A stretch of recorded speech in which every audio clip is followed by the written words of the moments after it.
Research into the super-effectiveness of synthetic phonics carried out on 300 children in Clackmannanshire reminds me of the fickleness of fashion. I was taught to read when phonics was king. K-A-T equals dog. I remember it well. Then, in the 1960s, phonics was only for the fuddy-duddy, with an emphasis on the dud. Now, synthetic phonics is back, with a vengeance. Fun. New hot research now suggests that this reading system, which combines the 44 sounds of the English language initially into three-letter words, is superior to other methods. Rona Stanthorpe explains. Synthetic phonics is a simple method of teaching children letter-sound correspondences. They learn simple single-letter sounds and then blend them into words. In analytic phonics, they analyse the words. They don't learn the individual letter-sound correspondences at the beginning. In Clackmannanshire, the control group, which learnt to read in 16 weeks using synthetic phonics, immediately shot ahead of those taught by other methods. Without any further training, when retested 7 years later, the synthetic phonics readers were still, on average, 3.5 years ahead of the rest. Should all children then only be taught by the synthetic phonics method? The Clackmannanshire study showed that children who learnt synthetic phonics were able to read words at a much earlier stage than the children who did analytic phonics.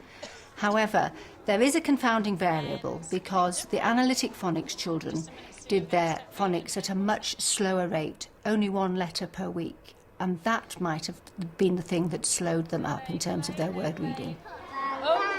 Bang, bang. I'm hesitant about giving undue emphasis to phonics because the research picture is complex and there are no simple answers.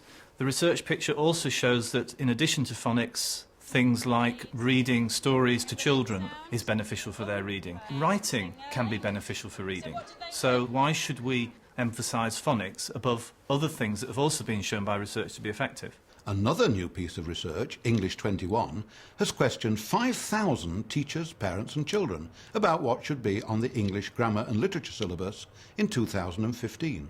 For instance, should this 2005 answer to What I Did on My Summer Holes become a prototype for essays 10 years hence?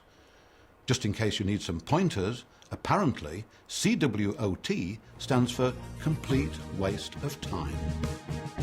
The English curriculum in 2015 should embrace new forms of communication, advocates senior lecturer Dr. Andrew Byrne.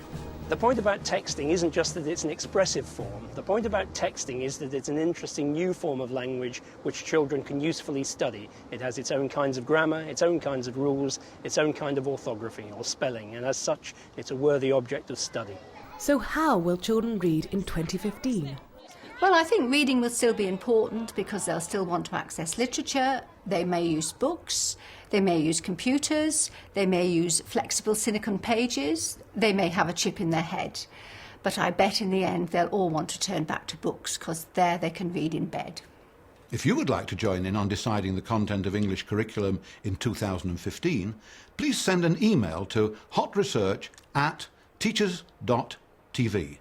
But don't text us, because that would be a CWOT. Goodbye.